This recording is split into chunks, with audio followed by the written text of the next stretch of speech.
সফলতা অর্জন করার জন্য সবচেয়ে গুরুত্বপূর্ণ জিনিস হলো নিজের প্রতি বিশ্বাস রাখা।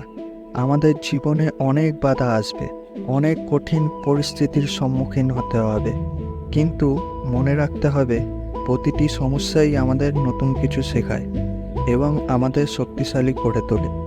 যারা নিজেদের লক্ষ্য নিয়ে দৃঢ় থাকে এবং কঠোর পরিশ্রম করে, তারা শেষ পর্যন্ত সফল হয়। মনে রাখতে হবে, সফলতা রাতারাতি আসে না। এটি ধৈর্য, সংকল্প এবং অবিরাম প্রচেষ্টার ফল। নিজের স্বপ্নকে কখনোই ছোট করে দেখবেন না। জীবন একটাই, আর এই জীবনে নিজের স্বপ্ন পূরণ করার জন্য আপনি নিজের সবচেয়ে বড় অনুপ্রেরণা। কঠোর পরিশ্রম করুন, লড়াই করুন এবং জীবনের প্রতিটি দিনকে নতুনভাবে শুরু করার মানসিকতা রাখুন। সফলতার পথ কঠিন, কিন্তু সেই পথেই আপনার শক্তি এবং সাহস পরীক্ষা হয়।